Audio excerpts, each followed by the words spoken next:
Hello, and welcome to Unleash Monday, where we talk about the brain, especially the gifted brain, and how does it affect our thinking and experience of the world differently. There are a lot of stereotypes and stigma around giftedness, and I'm here to challenge those. I'm here to raise awareness and to have a conversation around this topic of what does it mean to be a gifted adult. Common experience among gifted folks is that they feel out of place. They don't quite fit in. They are too sensitive, too intense, too emotional, too overexcitable, and too deep thinkers about the world and about themselves. If you have been called too much about anything, then this show is for you. My name is Nadia. I'm too loud, too colorful, too bubbly, too bossy, and love to talk too much. So welcome to my world, and I'm so happy you're here. Hi, and happy Monday. I hope you're all well and you're starting into this new week with a lot of swing and you're well rested from the weekend and you're ready to tackle another week and have some small goals to accomplish this week, maybe. I have an amazing guest for you today. Her name is Kanan Tekchandani, and she's from the UK, as you can hear from her beautiful accent. And she is a fellow tidying consultant, but she also does meditation and mindfulness, yoga practice, and she's a relationship coach. And she also is an adult living on the autism spectrum. So she is creating and raising awareness around the topic of autism and ADHD and neurodivergence in general.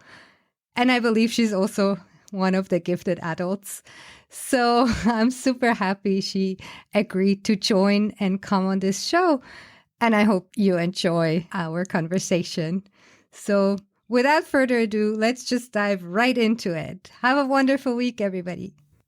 Welcome, Kanan. So great to have you. Thank you for having me, Nadia.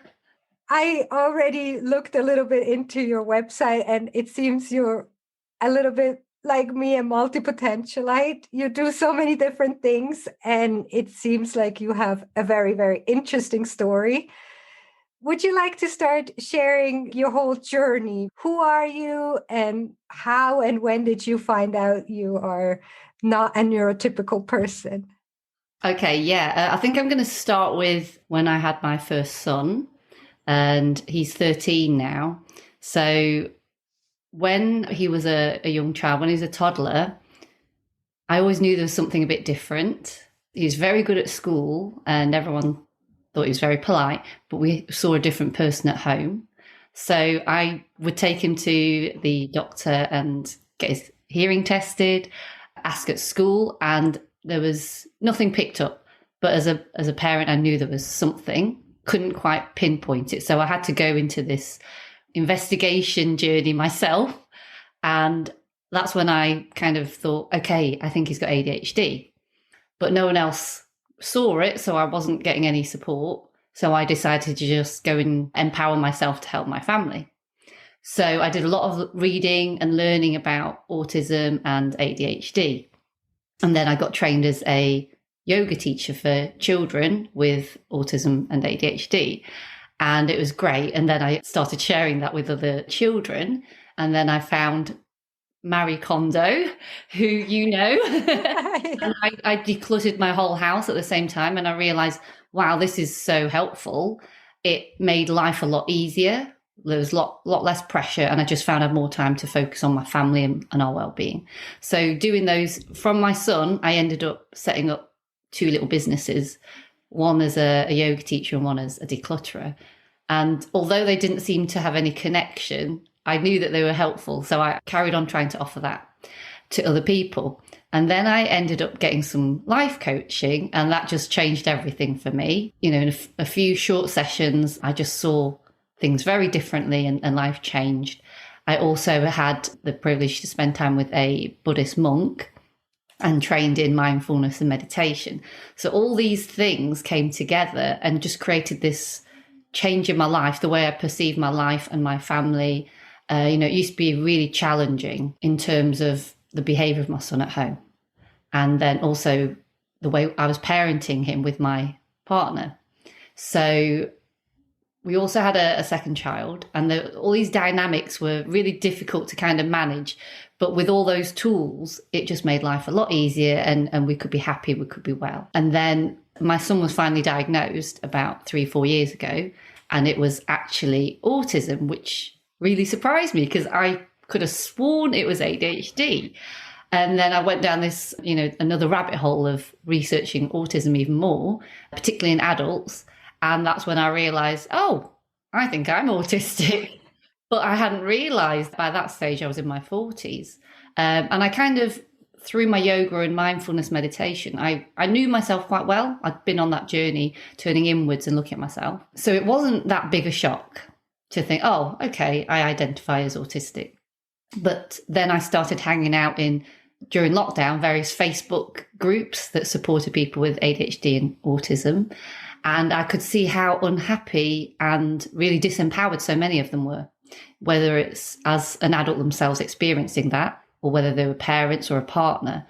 And I just saw this huge gap in what was possible for neurodivergence and neurodiverse families.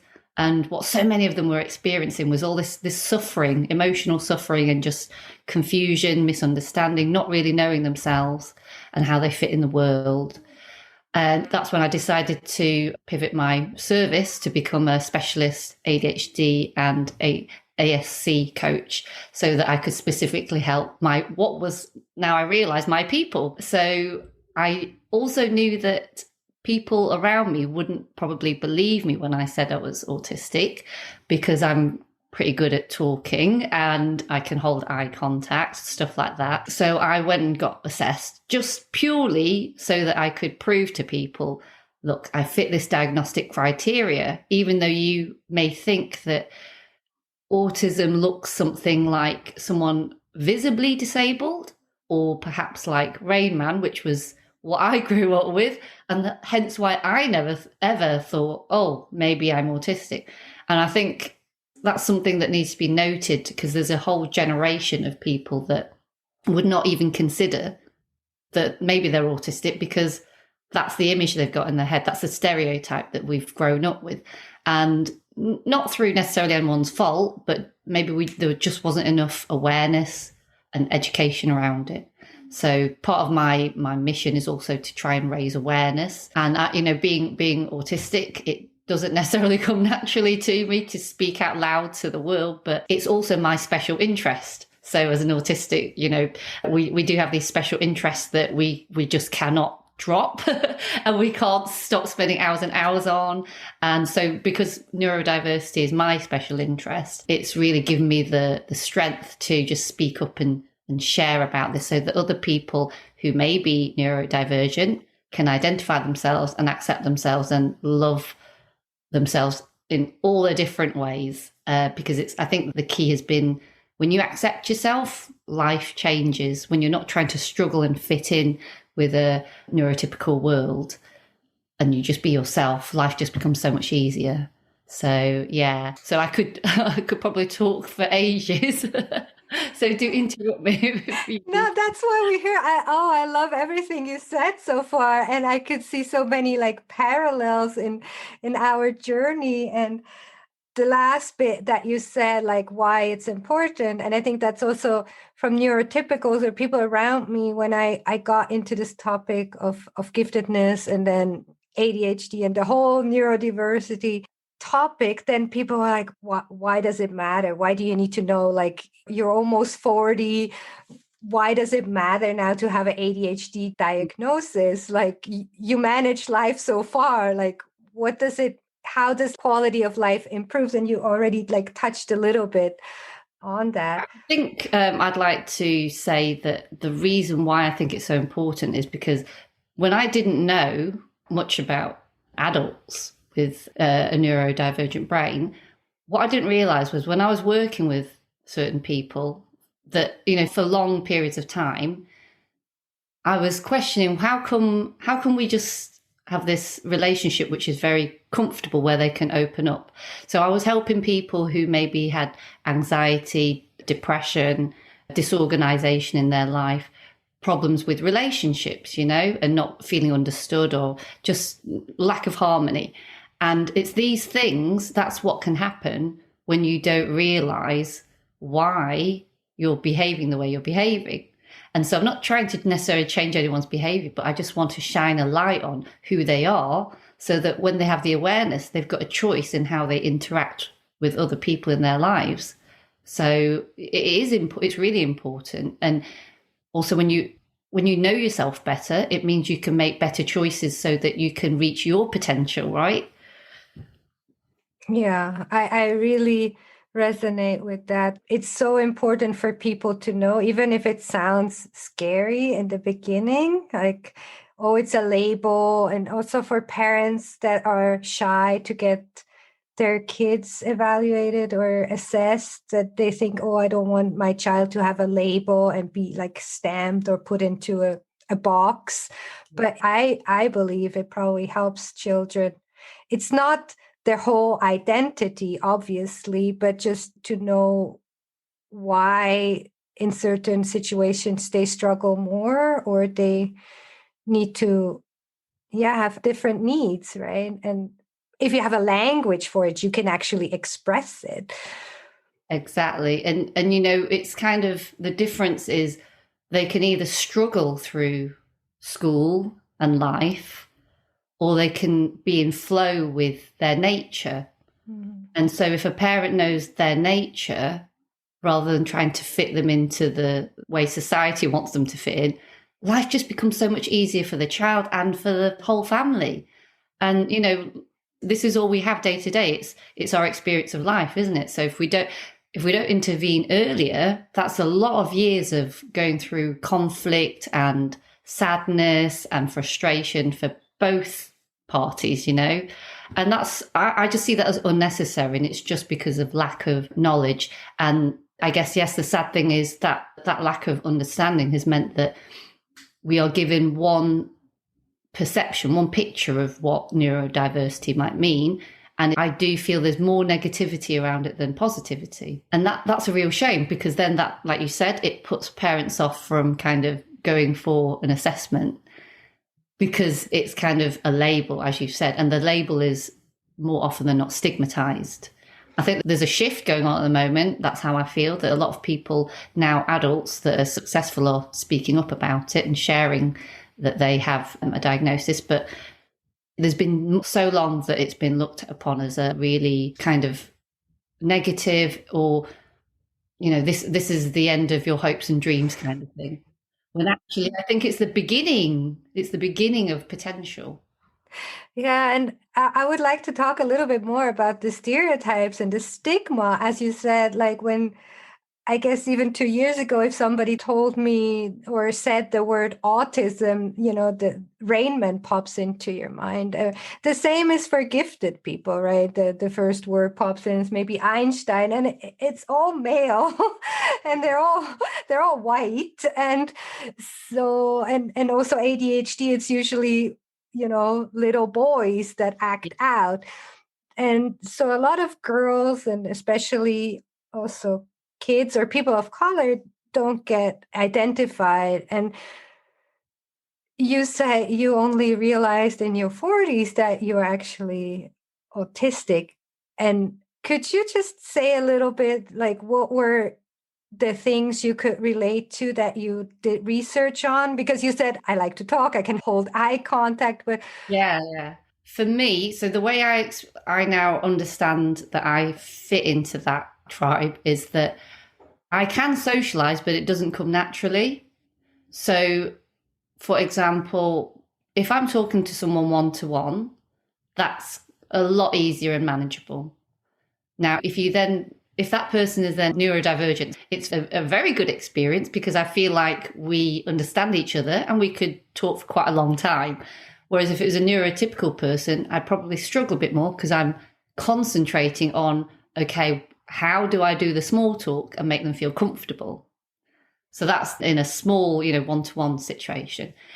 When I'm in a big group, it becomes really overwhelming. So again, looking at it in a social perspective, that I do not feel comfortable. It's really hard work. I can do it, but it's like a lot of effort. I have to really concentrate. I really have to try and make it smooth. So it doesn't come naturally. Doesn't mean I can't do it. You know, after 40 years of practice, you can do anything, right? But it's a lot of effort. And so the question then becomes, you know, should I be doing it at all? Because it's draining my energy, and my energy could be used more helpfully in some other way. So when you put me in a group of people who want to learn, that's totally different. You know, I'm energized by that because I'm able to share something I'm interested in. Then it's not difficult. I really, you know, love that. I love sharing knowledge, and I love to help people live better lives. So that becomes easy, or easier at the very least. Then things like sensitivity, that's something that was apparent to me in terms of the overwhelm of external stimuli. So I didn't really notice this for a long time. And it was only when I read about it that I noticed it. So examples would be, I can smell things that people can't smell. So for example, we had a downstairs cloakroom with a toilet, and I used to smell something in that room that no one else could smell. And it wasn't like a crazy smell, like it wasn't obvious, but I could just constantly smell it low level. And it used to really drive me mad for months. And we eventually got down to the reason that there was a smell. It was because when the builders come and redone our home, one of them hadn't capped off one of the sewer branches. So there was this smell that was coming in, but no one else could smell it. So I could smell that. I was very hypersensitive to the smell. And on the flip side of it, you know, like right now I've got a candle burning because that just makes the room feels calm, and I just feel really happy. Noise is so powerful to me. You know, I'm so sensitive to it. If I'm listening to really lovely calming music or very uplifting music, my whole energy changes. If I'm out in a restaurant, or, you know, when I used to go to a nightclub, wow, it was so overwhelming, but I just thought, oh, it's just noisy. Not realizing that other people probably didn't think it was that noisy and they were enjoying it. So this sensitivity is around sight, scent, taste, touch. You know, like I can't stand labels in my clothes. I have to cut them out. If there's a tiny little bit of thread, I can feel it. So it's things like this that you don't really, I think most people don't talk about with, you know, it doesn't come up in conversation. It's when you start looking at these little things that you kind of know, oh, okay, right, that fits into that criteria, actually, sensitivity. What else? I guess the way we think, you know, the thinking out of the box, thinking differently to the rest of the world, and almost the need to question everything. Just because, you know, we're being told this, who says that's correct kind of thing. I don't, you get this? Yeah. Yeah, very much. And also, yeah, this need for answers, or why. And in neurotypical world, this can also, yeah, or as a child, you know, it's like, because I said so. Yeah, wasn't that frustrating though? Like, you know, that's so frustrating when someone says it just is, because I think it feels to me from my experience that we're naturally curious, want to investigate and know for ourselves how it works or what's possible. One of the things that really is a shame is that I ask my kids, do you enjoy school? I ask all kids, you know, that I come across, do you enjoy school? And so many of them say, no, I hate school. And I ask the why, and they always pretty much say it's because it's boring, or the teachers are not so great. So it's that thing about stimulation. They want to be stimulated and they're not. Mm-hmm. And that's, you know, learning is about sort of stimulating the child to want to learn for themselves. But if you're told, no, it just is this, memorize it, I think there's a certain skill that's not being valued there, you know, and that natural curiosity isn't being encouraged, which is a real shame. Yeah, and from what I gather now is that a lot of the gifted children, or children, you know, that are actually very able and highly intelligent, they're not the good students. Exactly as you say, they question the teacher, they question the way of being taught. And so there is a difference between high achievers and, the gifted brain, and some of the gifted people, they start university and then they realize this is not what they actually thought it would be, and they're not getting stimulated, and they drop out of university, out of school. So, and again, there's this stigma or this prejudice that if you're gifted, if you're intelligent, you'll figure it out. Like, you don't need any additional tasks or any stimuli from the outside through school. And so there's a lot of parallels, and I think there's also a lot of overlaps. I think, that the key there is that there's a need that's not being met in that child. Mm-hmm. And so it's not that they can't get through necessarily. Yeah. It's just that there's this huge need for, their brain wants to investigate and grow. And so if you're in a situation where you're limited, then that's quite painful, actually, because a need it's not something you want. You actually need it. It's essential. It's kind of like breathing. You need it. So I do question that. And I don't think necessarily that, not in the UK anyway, the system is set up for us so well. Because as you say, when you question things, it's not necessarily seen as a good thing. It's kind of, you should be sitting quietly and listening because we know better. And yet my experience watching my children, my eldest is very good at computing, just like his dad. And at school, he loves computing, but more often than not, he's done a lot of the things that have been taught. And so he'll spend the end of the class kind of going around helping the other children, or sometimes suggesting things to the teacher. And so the teacher's like, wow, great, I'll share this with everyone. So, that's kind of the wrong way round, I think. The child should be allowed to be led as well as be able to lead others. So we often try to look outside of school for ways to stimulate them. And so I think if you can do that, it's helpful, because as long as you're feeding that need in some way, it might not necessarily be coming through the school. Yeah, at school, I hear a lot of, children that their behaviours that are being expressed really from frustration and a lot of anxiety, not understanding. And that's not a good way for a child to live. This is why we have so many mental health problems, I believe, out there. Yeah. Oh, I have so many, so many questions, so many thoughts that I have to process. I love this conversation, but I want to tie it back a little bit around you working with the adults in your sphere, because I feel there's resources for children and people really targeting kids or parents. And a lot like you, through their children, they realize about themselves. So I really want to give a space then for the adults, the parents. And if you don't have children, you might never find out if you don't come across this topic by coincidence. Yeah, sure. And this is exactly why I chose to go down the route of working with adults primarily, because before I was working as, I was teaching yoga and mindfulness to kids at school. Many of them would be autistic or ADHD or just simply anxious, highly anxious. But like you've just said, I started realizing that although there's not masses of support, there's more support for children and parents.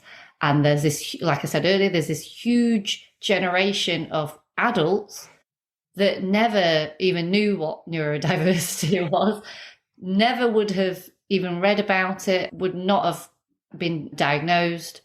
And they've gone through life experiencing a lot of like low self-esteem, low self-confidence, broken relationships, ill health, because all of that, it always manifests in the body one way or another. Things like headaches, fibromyalgia, like chronic fatigue, and the damage is long lasting. So I saw that, there's these adults that, one, they don't even know what neurodiversity is. Two, that they probably wouldn't want to go for an assessment necessarily because the stigma around it. And also, number three, if you do in this country want to go for an assessment, there's a pretty big waiting list, we're talking years. So you'd have to go privately. And so there takes a bit of a leap, I guess, to want to do that. You've got to be pretty sure. And yeah, and then even after the diagnosis, there's complete lack of support. Where do you turn for strategies that actually work to change your life for the better? And that's when I realized, oh my gosh, all the things I've done, all the things I've learned, that I've gone through that, and this is why I'm here. I've got the evidence that it works because I'm happy. I feel very fulfilled. I consider myself successful. I've got a happy family, happy relationship. This is possible for all those people that haven't got to that stage yet. And I can help them get there. And that, for me, that's really fulfilling. And that's why I want to do that. It means that I can help others who were in the same situation I was a few years ago, just progress so much faster. So they're not wasting any more of their life, because time is so short in this life, right? It is. And I think we have a similar approach. Or for me, it was also, I got into the tidying and then into this whole field of giftedness and neurodivergence. And now I'm like, oh, I can actually combine this. This makes so much sense. And you also, with yoga, mindfulness practice, you're a relationship coach and you're a tidying coach. You do wellness for the whole individual. We're a whole being, whether you've only got one aspect that you need support in. At the end of the day, if you're struggling a lot, and I think that's when people reach out, right? They've hit a point where they can't do it themselves. And I just see so many ways in, right? And that's why all these different methods work. And it's just about picking, which one is it that you need right now? Because every little change I see improves someone's life. So what is your specialty as a relationship coach? Like, how do I need to picture this? Or how can neurodivergent people profit from working with you? Okay. So the interesting thing was, so I did my training as a life coach. It was Core 100. So it was Tony Robbins and Chloe Madanes. And it wasn't for neurodiverse families. It was just for everyone, right? I mean, neurodiverse means all brain types anyway, doesn't it? So it covers neurotypicals. But what I realized when I, identified as neurodivergent, I realized that there's a difference in the way neurotypicals and neurodivergents speak in a way and the way they interact. And so clients in the past have had these problems because they didn't understand each other. So one major part of what I can offer that other coaches can't or counselors can't offer is that I can speak both languages in a sense, and I can then translate and be a bridge for them. And that is really important, because it's not that the intention and the love isn't there in a relationship. The problem is this misunderstandings build up between them. And when they're not cleared, like cluttering a house, when they're not cleared, it becomes a problem, right? It becomes a big headache, a baggage, and what you're experiencing all the time. So when they work with me, both feel understood and know that both of their needs are going to get met. And all I need to do is translate for them in a very calm, safe space. Whereas if they're trying to do it on their own, obviously if they could have overcome it, they would have. It's not from lack of trying. A lot of the time they've gone for relationship counselling, but the relationship counsellor is not neurodivergent. So they can only see it from one aspect. And, one client said to me, we've been for relationship counselling and it made things worse because the counsellor was kind of biased towards one side or the other. And that's no good, because a relationship is two people, right? So you need to make sure that both people are heard and both people's needs are met. And that's where I see that I come in differently, is that I don't know that many people who understand both worlds. Wow. I love it. I haven't really thought about it in this way, but this makes total sense, to really be a bridge between different variants of how brains work and how people communicate. I always see myself as a translator between the scientists and management and administration, because they speak the same language, but it's not the same language, right?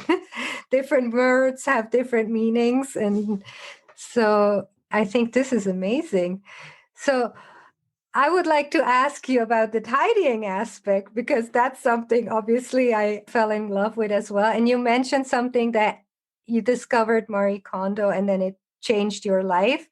May I ask? There's two types of people that become tidying coaches: the ones that were always tidy and it came natural to them and they love doing other people's structure and tidying. And then there's the other ones that actually struggled all their life keeping some sort of tidy space. And then they figure out this method or a method and then they want to help others. So may I ask, which category do you fall into? I would say I love to have a calm, tidy space. I'm definitely not extreme. I love minimalism, but I can't live in a minimalist house purely because of, the rest of my family. So I kind of have a more laid back, tidy, I guess. I think the key for me is if everything has a home and it just makes life easier, that's the main goal, So for me, I've always wanted a tidy, clean, minimal home. And it sometimes needed, when you have kids, the toys just build up, right? And when you live with someone else, you have to respect that it's also their home as well. So really, I think what I naturally enjoy had started disappearing a little bit amongst everyone else's needs. So I just needed someone to kind of give me a guidance when it came to, it's not just me. I've got all these other people that I've got to interact with. How can we live more harmoniously in terms of the space that we own? And I did try, I tried to help my family declutter and it worked to an extent. And then I had a big realization, which Mary does say in her book anyway, about, you shouldn't really tidy anyone else's stuff. It's their stuff. You just tidy your own stuff. So that's what I did. And I just role modeled it. I just kept my things tidy, compartmentalized their things. And, they started following suit. So 100%, it's about being true to yourself and looking after your own stuff. And then that enables you to be a model for the rest of the people in your world. Whether they want to follow you or not is their choice. But I believe that they could see the benefits, so they just naturally followed. So yeah, just thinking about my past career, I was a buyer of men's clothing. And part of that job was partly scheduling and critical paths to make sure that everything arrived on time and all the different dates were hit on time. But we also had to manage huge amounts of clothing, categories of clothing, and we had to organize them in this space. And you had to be able to find things very quickly. So I just loved the fact that everything had a system and it had a home, even though the volume was quite crazy. We're talking about thousands of different units. So I think I've got a natural tendency towards that. Yeah. I think a lot of people, they start their tidying journey because they want to have a tidy home, a calm surrounding. And well, for me at least, I was kind of naive starting with my sock drawer and realized, oh my God, there's so much that comes out and it's really facing yourself and your values and who are you and who am I want to be. And I think reading through your website, it's not so much about the tidying. The physical tidying outcome is obviously beautiful and helpful, but the whole journey is also very special. Do you want to share a little bit about what can tidying bring to somebody's life? Yeah, I mean, the word journey is exactly it, right? It's kind of a journey into who you are and how you got here. And is it where you wanted to be? And that allows you then to be a bit more intentional with the rest of your life because you're choosing what you want for your future now. It might be via your belongings, but the thought process is the same, isn't it? It's kind of saying, this is the life that I want to lead. Will these objects that surround me support me to reach that and live that life? Or is it holding me back? And so, yeah, you kind of have to go through your whole life to realize what is aligned to you and what isn't. what were things that other people gave to you or put upon you that you couldn't say no to at one point, but now you have a choice to say, no, this isn't right for me, and it's okay. You're not being rude. You're not trying to be horrible. It's just you're trying to look after yourself so that when you're at your best, it means you can give the world your best as well. And that's all the people in your life, right? Oh, I love the way you're phrasing it. Is how I feel and think, but cannot put it into those beautiful words. You said it perfectly. Oh yeah, really choosing where you want to go and who you want to be, and then letting go of all the rest. And I think for me, especially before doing the Marie Kondo method, that thought never occurred to me. I didn't even know that tidying is a skill you can learn. I thought that was something you're either born with or not, like this tidying mindset. Well, I think it is definitely a muscle that one that you can exercise. And when I've worked with people that have undiagnosed, I'd say undiagnosed neurodiversity, the executive dysfunction does mean that they are not able to be tidy. It's not because they don't want to be, but because of the way the brain is wired, they need a bit of external help to figure out the steps. And that's where we kind of come in, isn't it? We can break it down, make it achievable for them. It's not that they don't want to do it. It's just that they can't do it on their own. But once you've taught them the skill and they do it over and over again, they then do have the skill and the ability. So it's not a one-off thing, is it? It's not you come in, do it for them, and then you're gone. I know some organisers do work like that, but that's not how I see it. I see it as you want to teach them a skill that they can carry for life.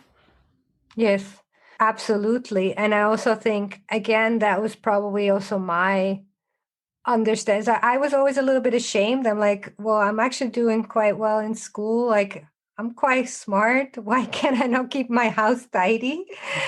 And I was just, I didn't realize, probably I knew. I thought I need more storage space or a bigger home, but actually you just need less stuff first, and then you can fit it all into your existing drawers.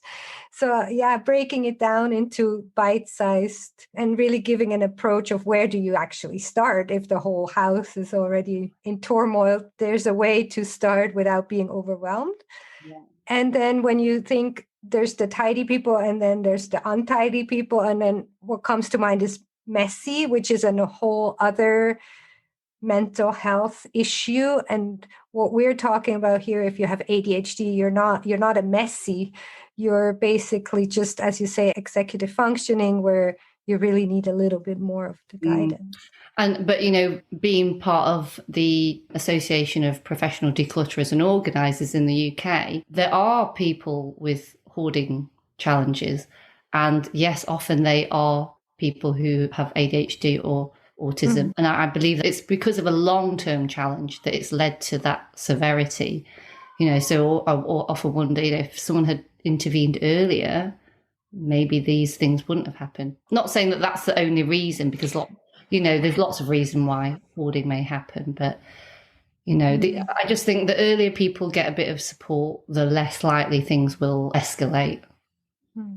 And I really love talking to you and creating awareness, not just for giftedness and autism and ADHD, but also creating awareness that there are people out there that help you tidy your own home.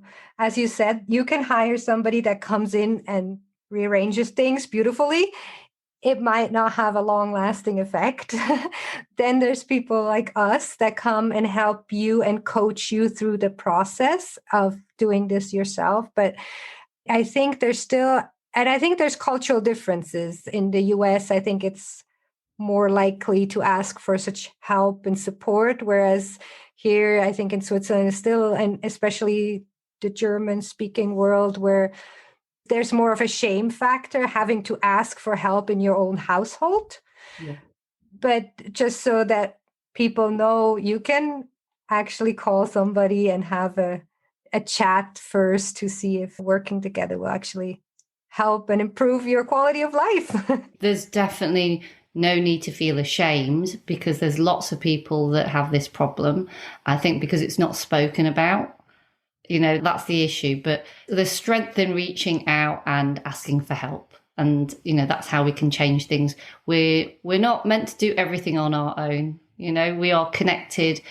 There's lots of people who want to help. So it's just about finding the right person that you feel comfortable with. Because, yes, it is very private stuff. And it is, inviting someone to your home is not, that comfortable. So you have to feel that you trust them and that you feel safe with them, for sure. Yeah. And you don't have to tidy first before somebody comes. Yes, they often say that. I must tidy up before you come. And so you don't need to. Yeah.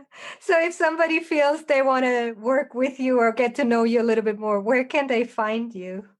They can find me via my website. So that's www.aspicoach.com. Or they can find me on Facebook if they type in Aspercoach, or they can type in Kanan Tech as my handle, and they can find me there. Perfect. And is there anything else you would like to share? Is there anything you think is important for people to know, or something you wish you knew earlier? I guess I just want people to know that actually being neurodivergent is awesome. It feels like the end of the world initially, but it's kind of like grieving. You go through this process, and it is possible. If you surround yourself with the right people and the right mindset, you can use this to your advantage and flourish and thrive. But if you are kind of left to medical professionals, not all of them, but more often than not, because of, exactly as you said, the data, the research that it's based on is more often white males, then you maybe get a less supportive response. So look for the support yourself as well. Don't just rely on what you might get medically, because we are a whole being, and it's important to look at all aspects and connect with people who are like-minded. That makes a big difference. Yeah. And we're out there. They're out there, right? Oh, thank you so much. It has been a pleasure getting to know you, speaking to you, and I hope we're staying connected. And sure, thank you so much, Nadia. It was really interesting. I love having these interesting conversations with like-minded people. So thanks for having me. And yeah, for sure, we'll keep in touch. Thank you very much. Okay. Bye.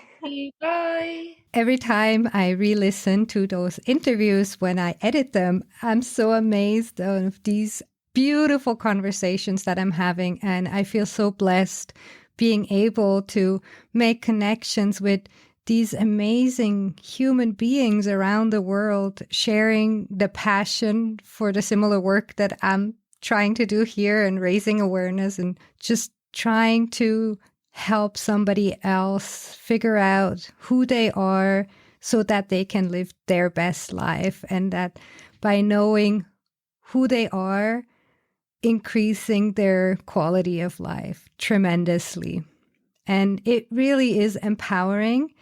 And then also sharing all these tools, like learning how to tidying. It sounds really stupid in a way, but it can really transform somebody's life. And so if you feel you would like to start your own tidying journey, I'm encouraging you to do so. And if you feel intimidated by this task, please reach out to a consultant that can help you. And especially in the field of non-neurotypical, there are a few consultants out there that you can connect with. So this is also what I'm here for. I'm really trying to create resources and a repository for you to go and seek your own personal arsenal of coaches, consultants, and mentors. I will also want to use this opportunity to share with you that Kanan is actually looking for participant for a small research project that she's doing. It's called 100 Soul Sisters, and she is interviewing 100 intelligent women who are successful in their line of work and business, but overwhelmed and or anxious by day-to-day life. There are two intentions for her research. Firstly, she would like to understand better the specific challenges experienced by those who think and feel differently to most people. And secondly, also to identify those whose challenges might possibly be due to them being neurodivergent but do not know it. Everything will be confidential, and the information will help her with an online course that she is co-creating for autistic girls so that they can receive appropriate interventions at an earlier age, as well as her coaching services for adult. So in exchange for your time and help, she is offering you a thank you mini coaching session. And to book a market research call with her, please contact her via her website or her Facebook page. And this is all provided into the show note links. So please feel free to reach out to her and support her in her endeavor. So with that said, I hope you enjoyed this episode. And I'm still, I would say, a lay person, and I still feel like an imposter talking about this topic.